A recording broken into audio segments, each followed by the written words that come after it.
Penyakit mulut dan kuku menjelang Idul Adha di Provinsi Banten mencapai 418 kasus. Hal itu disampaikan oleh Kepala Dinas Pertanian dan Peternakan Provinsi Banten, Agus M. Tauhid, pada Selasa 7 Juni kemarin.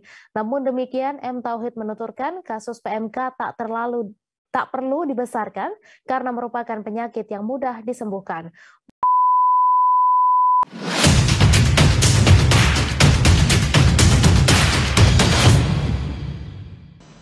Assalamualaikum warahmatullahi wabarakatuh. Salam Pendekar Banten. Halo Sobat Pendekar, welcome back to our channel. Kembali lagi bersama saya, Bribtu Sabrina, di Pendekar Banten Podcast. Jangan lupa like, share, dan subscribe channel kita biar gak ketinggalan update video berikutnya. Nah, Sobat Pendekar, akhir-akhir ini memang sering mendengar tentang wabah PMK alias penyakit mulut dan kuku yang dapat menyerang hewan ternak. Nah, kira-kira apa sih penyebabnya bisa sampai muncul wabah PMK ini dan kira-kira bagaimana tindakan yang harus dilakukan? Nah, hari ini kita datangkan langsung narasumber kita dari Dinas Pertanian Provinsi Banten, ada Dr. Hewan Indarti dan Ibu Kabagdal Ops Biro Ops Polda Banten, AKBP Kemendiah SIKMH. Selamat datang dokter dan ibu di Pendekar Banten Podcast. Sehat, Pak? Alhamdulillah sehat. Alhamdulillah sehat. Mungkin bisa menyapa sobat pendekar dulu, Pak. Siapa dulu kita Pak? Oke. Selamat pagi menjelang siang ya kepada sobat pendekar Banten. Kita akan bicara tentang PMK hari ini. Semoga bermanfaat. Assalamualaikum warahmatullahi wabarakatuh. Selamat pagi Pendekar Banten. Salam ketemu. Saya AKBP Kemendiah dari Biro Polda Banten akan menyampaikan tentang penanganan PMK. Nah, Pak, Bu, kan akhir-akhir ini kan ramai banget nih ya Pak tentang penyakit mulut dan kuku. Iya. Nah, ini tuh penyebabnya tuh apa sih Pak kira-kira awal mula munculnya ini dari mana? Oke. Kalau kita bicara penyebab ini hal yang menarik, nanti kita perlu bahas bahwa penyebab penyakit mulut dan kuku ini adalah virus. Oh, virus. Nah, virus. Nah, kalau kita bicara virus ini yang perlu kita sampaikan ke masyarakat ada dua hal poin penting. Pertama, penyakit karena virus itu tidak ada obatnya. Nah, ini ya penyakit virus sampai saat ini tidak ada teknologi karena gini, virus itu menyerang tingkat sel. Jadi masuk ke dalam sel tubuh manusia dan nggak ada obat yang hanya bisa membunuh virus tanpa membunuh sel. Jadi artinya kalau mau membunuh virus ya bunuh selnya, artinya membunuh manusianya. Kan seperti itu, jadi nggak ada obatnya. Yang kedua, kalau kita bicara virus ini dia mudah bermutasi. Nah, contohnya yang paling sederhana ibu ya kita bicara COVID. COVID itu ada COVID Delta, COVID macam-macam. Termasuk PMK ini juga ada beberapa serotip, banyak serotipenya. Oh, banyak tipenya juga. Iya, dan kita tuh menang kalau di PMK ada serotip A, serotip O, serotip C, nanti ada 1, 2, 3 dan ASEAN 1, dan itu di Asia Tenggara sampai sebelum wabah ini kita paling di Asia Tenggara kita hanya Indonesia yang bebas. Oh. Hanya Indonesia yang bebas setelah 1990. Cuma kita terjangkit lagi kemarin di bulan Mei 2022 itu pertama kasus di Jawa Timur dan Aceh. Seperti itu. Kalau kita bicara tentang PMK ini. Itu tuh bisa menyerang hewan apa aja? Nah, kalau kita bicara PMK itu yang bisa menyerang itu hanya yang rentan ya. Kalau menyerang sih bisa, tapi yang rentan bisa menunjukkan gejala dan menyebabkan sakit itu adalah pada hewan berkuku genap atau belah. Jadi kalau kita ternak kita kan ada sapi itu belah. Contohnya rumensia itu sapi, kerbau, domba, kambing, rusa itu termasuk kuku genap.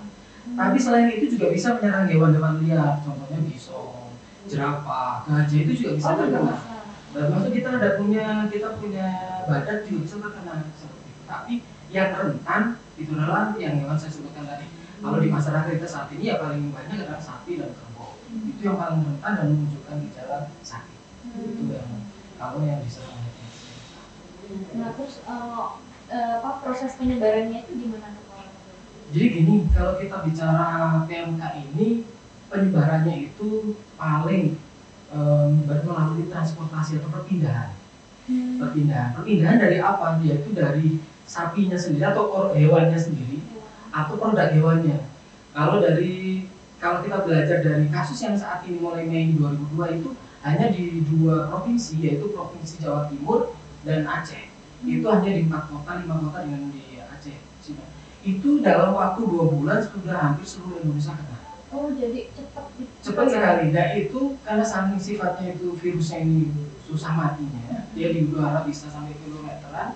Itu juga karena faktor transportasi. Kita ingat setelah itu Mei itu adalah hari raya Idul Fitri. Habis itu hari raya kurban. Apa yang diperlukan di kurban? Sapi turbo itu diperlukan banyak masyarakat. Iya. Pergerakannya nggak bisa kita batasin karena itu kebutuhan. Akhirnya ya ini yang terjadi akhirnya menyebar ke seluruh Indonesia. Jadi penyebarannya saya ulang kembali itu melalui hewannya sendiri atau produk hewan. Jadi kita harus ingat, oh hewannya udah kita antisipasi, kita produk hewan udah. Nah nanti kalau kita bicara produk hewan itu di daging itu masih bisa bertahan 3 hari. Oh, masih. Di jeroan itu bisa berbulan-bulan kalau tanpa dilakukan tindakan intervensi gitu. Kalau nggak ada intervensi dia mampu bertahan sampai berbulan-bulan. Jadi iya itu yang perlu kita ketahui ke masyarakat bahwa nanti akan kita bicara lebih detail lagi kalau kita misalnya gimana sih kok penanganan daging jeroan. Nah, itu penting sekali untuk masyarakat sehingga kita membantu menyelesaikan PMK di Indonesia ini.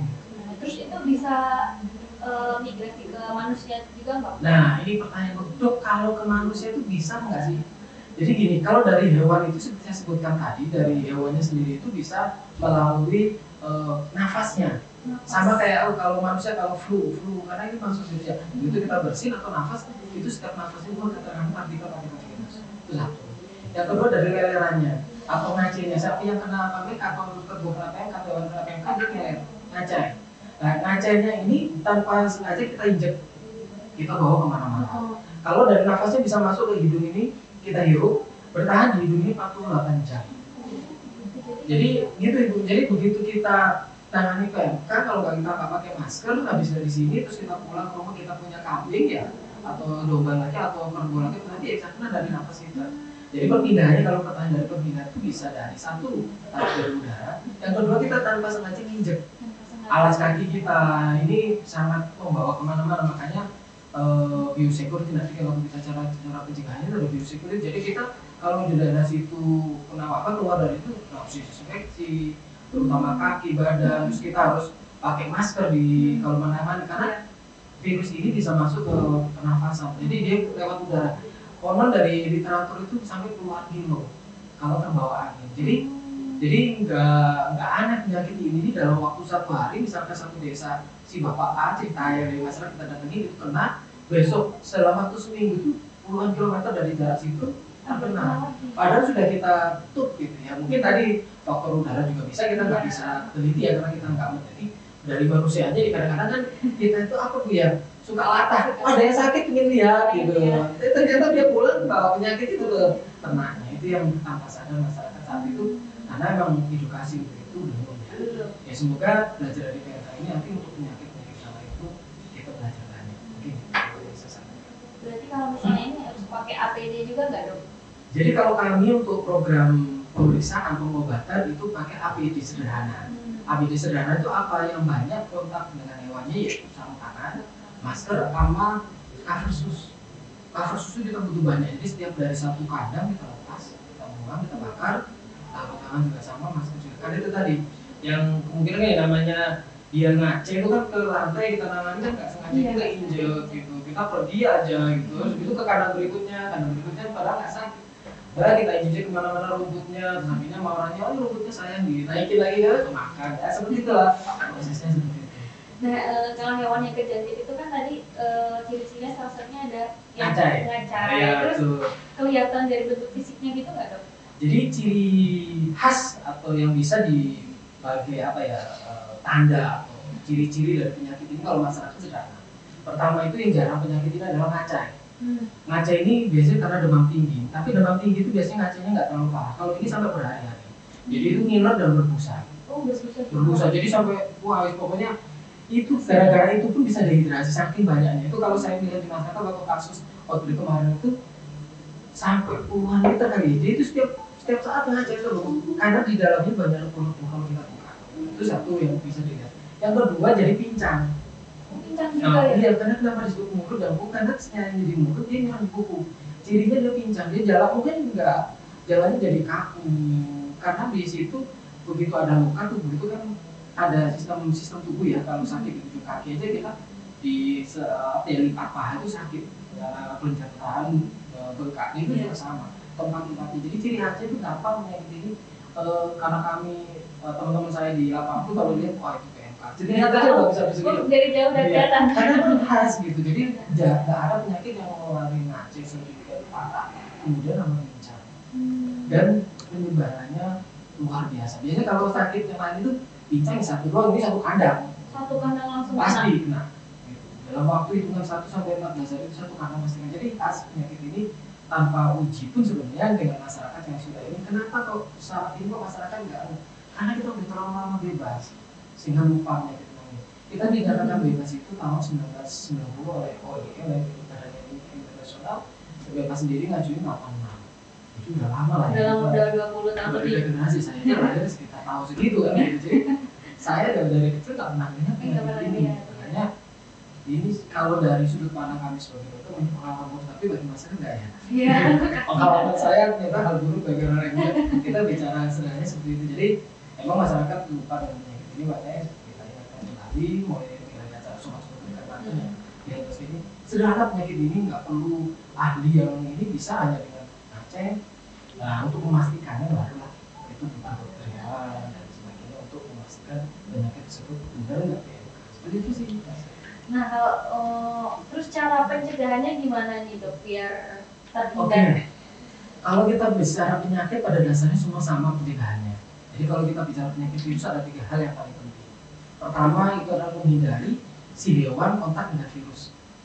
Gimana caranya si virusnya nggak nyampe ke hewan? Nah makanya ada Bu kalau tadi tugasnya Ibu ini lagi biasanya kalau ada suatu daerah wabah, kalau dulu kita mengenal di virus COVID ada lockdown dan sebagainya. Itu di hewan juga sama. Nanti kalau suatu daerah itu ditutup, nggak boleh ada transportasi hewan. Jadi begitu dinyatakan wabah itu langsung ditutup. Biar apa sih hewan yang di tempat lain ini nggak kontak dengan virus? Itu namanya karantina. Terus kalau misalkan di satu kandang kita ada yang sakit, itu kita pisahkan karena biar si virus ini kan nanti ada kacanya. Itu biar nggak kontak hewan lain, itu namanya isolasi. Tapi tadi sekali lagi susahnya virus ini bisa lewat udara. Jadi isolasi itu kurang efektif. Jadi paling ini adalah karantina karena kalau karantina kan bisa luas ya. Kemudian setelah kita mencegah si virus ini nyampe ke manusia, nyampe ke hewannya, yang kedua adalah gimana caranya si virus ini nggak memperbanyak diri. Nah, gimana nggak memperbanyak diri ini biasanya kalau si hewan yang udah nyatakan kena kita potong. Apa yang dipotong Pak? Hewannya. Karena kan tadi gitu cara membunuh virus ya dibunuhkan hewannya. Jadi hewannya dipotong, paksa nanti ada kompensasi dari pemerintah. Saat ini ada udah dimunculkan kompensasi, nanti dipotong sehingga virusnya kan mati nggak nyebar kemana-mana lagi. Kalau itu bisa dilakukan dari awal mungkin nggak sampai kayak gini, cuma saat itu ya kita apa ya udah lama nggak ada, jadi kita mungkin masyarakat nggak ngerti juga ini. Seandainya itu gampang, virus nggak mau jadi hewannya dipotong, udah selesai. Atau mungkin tadi kita semprot-semprot biar virusnya mati, jadi biar nggak menjadi diri desinfeksi. Nah yang terakhir yang ketiga adalah ini yang kita pakai adalah menguatkan hewannya biar tahan dengan virus. Jadi setelah virusnya nggak kontak kita usahakan, tapi kalau mau kontak kita kuatkan melalui vaksin. Vaksin. Jadi vaksin juga. Vaksin. Berapa dosis dok? Nah ini hampir sama kayak pada COVID. Jadi kita akan vaksin itu hari ini vaksin, 1 bulan lagi vaksin, habis itu 6 bulan. Setiap 6 bulan. Namanya 6 bulan sekali. Karena kita mengharapkan titel ini. Nah kalau sudah semua hewan kebal, si virus ini akan lama-lama hilang kan tadi. Karena virus itu begitu masuk ke tubuh yang ada antibodi, itu akan langsung dieliminasi. Jadi nggak bisa diperbanyak. Kalau nggak diperbanyak udah virusnya hilang dari bumi Indonesia. Jadi kita harapkan nanti tadi kita harus bisa membunuh virus itu, tidak menyebabkan virus bertambah banyak, dan kita kebal si hewan kita ya. Iya. Hewan kita kebal dan makanya ada program vaksinasi yang kita lagi galakkan saat ini. Seperti itu mas. Ya. Kalau dari Bu Kamdiah, Bu izin, kalau dari kepolisian sendiri Bu terkait dengan adanya wabah PMK ini, apa sih langkah dari kepolisian yang dilakukan untuk membantu menanggulangi wabah ini? Baik, untuk Polda Banten telah melaksanakan langkah-langkah, yaitu telah melaksanakan operasi Amanusa untuk penanganan PMK ini yang dilaksanakan pada tanggal 4 Juli sampai dengan 2 Agustus, itu selama 1 bulan. Dilanjutkan kembali tanggal 3 sampai dengan 17 Agustus, jadi 1,5 bulan. Kita telah membentuk 3 satgas, yaitu Satgas Pencegahan, Satgas Penanganan, dan Satgas Bantuan, yang mana kita membantu Dinas Pertanian itu melaksanakan pendataan terhadap hewan, keseluruhan itu ada berapa, kemudian yang terjangkit PMK itu ada berapa, kemudian yang sembuh ada berapa, yang mati ada berapa, kemudian yang dipotong paksa ada berapa. Untuk itu tadi saya sudah koordinasi sama Pak Dokter. Pak Dokter ini dalam waktu dekat akan melaksanakan vaksinasi. Mereka ada terkendala, yaitu masalah data berapa masing-masing kabupaten kota hewan yang sehat yang belum divaksin itu yang akan dilaksanakan vaksin. Karena untuk saat ini sudah terdata tahap 1 itu 1.100 dosis. Oh, yang udah tervaksin? Iya, itu sudah tervaksin. Nah, yang akan divaksin ini tahap 2 itu ada 2.300 dosis kalau saya lihat data dulu ya. Itu dari 5 kabupaten Bu? Saya ulang, untuk gelombang kedua ini ada 3.300 dosis. Baru mau? Akan dilaksanakan tahap 2 ini. Nah, dari 3.300 itu sudah kita bagi per kabupaten kota, termasuk untuk wilayah hukum Polda Banten itu ada 6 kabupaten kota. Ya. Sedangkan di luar Wilkom Polda Banten itu ada 2, yaitu Kota Tangerang dan Kota Tangerang Selatan. Nah, itu nanti kami akan sampaikan data-data hewan yang sehat yang akan divaksinasi melalui Babin Kamtibmas yang kita kelola. Dari data-data para babin itu nanti kita formulir, kemudian kita laporkan ke Dinas Pertanian setempat untuk dilaksanakan bersama-sama dilaksanakan vaksinasi. Nah, terus pola kerjanya yang akan dilakukan karena sebanyak itu tuh gimana Bu dari kepolisian Bu? Untuk pola kerja kita sudah saya sampaikan tadi di awal bahwa kita itu dibagi dalam 3 satgas, ya kan? Satgas pencegahan, penanganan, dan bantuan operasi. Nah, dari kita melaksanakan pendataan, kemudian kita membantu Dinas Pertanian untuk melaksanakan vaksinasi, kemudian membantu mendatakan yang akan divaksin, kemudian apabila memang perlu pengawalan vaksinasi kita bantu juga. Satu hal yang kita laksanakan juga desinfektan terhadap kandang-kandang itu kita sudah siapkan personil dari Brimopolda Banten. Tergantung nanti teknisnya dari pemilik kandang atau pemilik ternak itu silakan dimintakan kepada kami, mungkin melalui Polres terdekat di kabupaten kota. Nah, nanti berjenjang kepada Kapolda Banten, UPKROP, nanti kami laksanakan bantuan desinfektan. Karena itu tadi pola kerjanya kita itu sudah jelas dari tingkat Mabes, Polres, Polsek, itu sampai Babin tingkat kelurahan itu sudah terorganisir dengan baik, sehingga data-data hewan yang ada di desa atau kelurahan didatakan bersama-sama Babinsa dan Babin Kamtibmas dibantu oleh penyuluh peternakan. Kemudian data itu secara berjenjang dilaporkan kepada kami. Itu Mbak. Nah Pak, kira-kira nih udah ada berapa sih yang udah berhasil disembuhkan? Oke, kalau bicara data, saya di buku kami ada. Jadi nanti saya sampaikan kepada sobat pendekar Banten bahwa data yang kami himpun, kami kumpulkan itu untuk vaksinasi sendiri sampai dengan tanggal 2 Agustus itu ada 1.512. Kemudian yang sakit ada 1.299, yang sembuh ada 927, potong paksa ada 258, mati ada 18 ekor, kemudian yang belum sembuh ada 152 ekor. Itu dibagi menjadi 3 wilayah, yaitu Kabupaten Tangerang 28, Pandeglang 3, dan lebah yang paling banyak yaitu 121 ekor.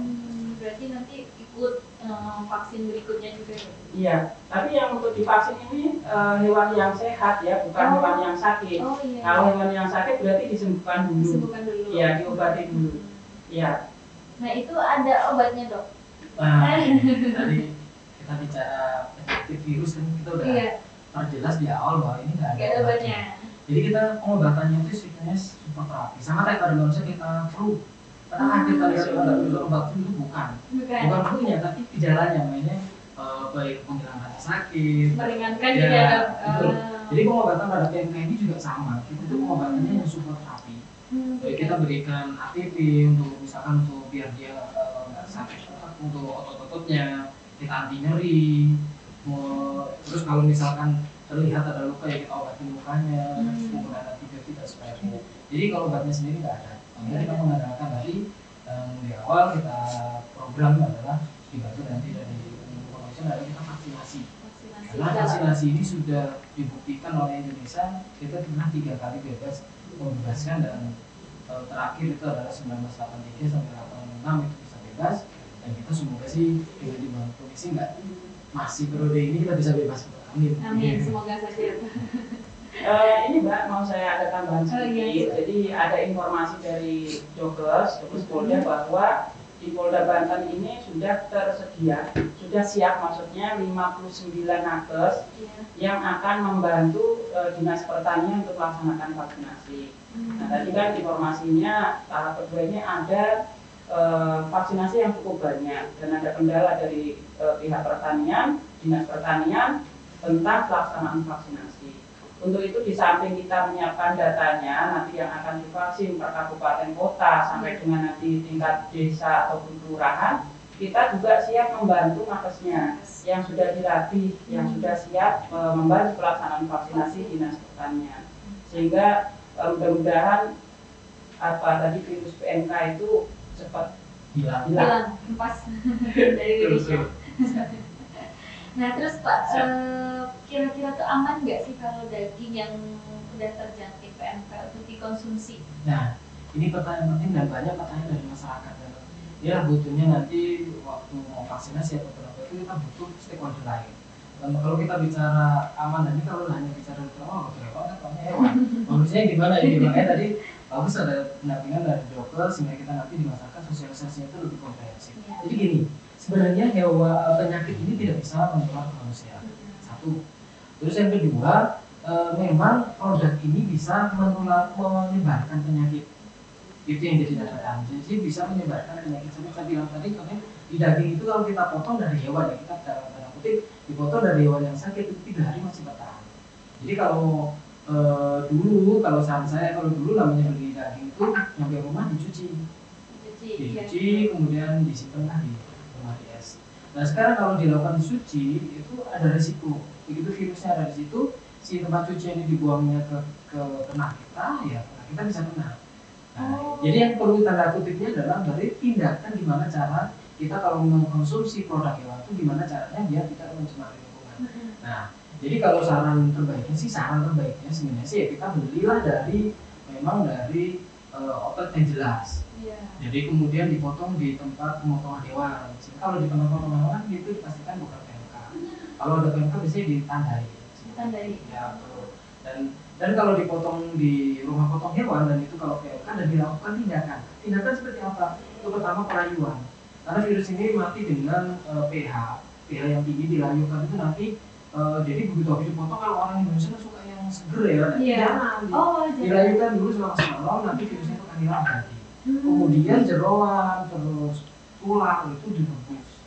Jeroan sama tulang Direbus. Kalau sudah direbus itu sampai masyarakat akan aman. Cuma lagi-lagi nih bagi sobat bantu, jadi jangan kalau beli apapun itu seger itu bukan tentu bagus. Beli jeroan kok ini jeroannya sudah direbus, kan jeroan itu gampang busuk. Kalau belinya sudah direbus harusnya aman. Tapi ini jangan-jangan dikasih pengawet dan sebagainya. Ini makanya nih sobat bantu, kalau misalkan menemukan kasus bahwa kita mau di masyarakat ada produk yang sudah direbus, artinya itu adalah untuk keamanan. Ya, kadang-kadang dalam suatu kawanan sudah ada sakit, PMK itu yang lain dilakukan tindakan yang sama. Jadi kalau misalkan itu adalah tindakan diare, gimana sampai di dapur masyarakat itu kan jangan langsung dicuci. Oh berarti Kalau langsung direbus saja langsung. Oh langsung direbus. Langsung direbus kan nanti ya semuanya ya. Iya. Ya terus kalau nyuci ya tolong jangan sampai dilempar cuciannya ke pembuangan yang mengarah ke hewan kita. Oh gitu. Enggak kalau dok saya ke wastafel-wastafnya lari ke sungai-sungainya di situ ada kerbau ya sama aja kan gitu. Jadi itu kita harus hindari si buang si limbah ini. Gimana caranya kalau mau dicuci jangan sampai dibawa ke tempat pembuangan. Kalau mau aman ya itu kalau misalkan kita beli jeroan atau daging kalau memang sudah jelas buat masalahnya direbus aja semua ujungnya direbus dan direbus semuanya mati bukan virus, bakteri dan sebagainya. Setelah itu baru kita casing kalau misalkan ini kita masukkan kulkas atau apa sesuai dengan ketentuan. Itu sih kalau saran ke masyarakat itu. Jadi sebenarnya penyakit ini sangat menyebar itu selain oleh hewannya adalah produknya. Jadi kalau kita beli produk, tolong masyarakat beli di tempat yang sesuai, di tempat yang sesuai mulai bukan berarti dok saya harus beli kayak menyebut nama itu di supermarket gitu. Oh enggak harus. Tapi memang kita harus mulai jeli masyarakat tanya ini potong dari mana gitu. Potong sendiri, kalau potong sendiri kan berarti nggak diawasi oleh pemerintah. Jadi kalau misalkan ini potongnya dari RPH Trondol karena menyebut nama, karena kita kalau itu ada RPH Trondol. Oh iya, berarti kalau kantor itu ada petugasnya kan. Oh ada petugasnya. Kalau sampai diperiksa mengarah sana, boleh dipotong, tapi langsung dilakukan tindakan. Jadi potong sekarang, mau dijual besoknya, jeroannya sudah direbus dan Direbus dulu gitu ya. Berarti justru malah jangan dicuci, tapi direbus dulu. langsung direbus. Direbusnya selama berapa menit? Kalau Indonesia tuh masak itu sebenarnya udah aman karena biasanya orang Indonesia tuh rebus kalau nggak 15 menit ke atas itu kurang puas gitu. Sampai jadi gitu 15 menit sampai 30 menit udah cukup. Oh iya cukup. Karena itu sudah menjadi Nah sobat pendekar ini bisa simak nih tips dari dokter untuk yang suka makan daging atau yang suka beli daging nih. Berarti jangan dicuci dulu tapi direbus dulu biar semua virusnya hilang ya dok ya. Oke dok, Bu, terima kasih telah menyempatkan hadir di Pendekar Banten Podcast. sama-sama. Semoga Sama-sama. bermanfaat ya beliau dia ya. Iya. Tujuannya sama kita biar Banten atau Indonesia bebas dari PMK. Jangan kapok ya Pak, Bu, nanti main kesini lagi. Iya, terima kasih. Ya sobat pendekar, mungkin ini akhir dari podcast kita hari ini. Semoga materi yang kita hadirkan, kita bawakan hari ini bermanfaat dan buat teman-teman bisa juga request tentang materi yang akan dibahas, langsung tulis di kolom komentar bawah. Jangan lupa like, share, dan subscribe channel kita biar gak ketinggalan update video berikutnya. Nah sobat pendekar, jangan ingat jauhi kejahatan, narkoba, dan tetap berprestasi. Salam pendekar Banten. Wassalamualaikum warahmatullahi wabarakatuh.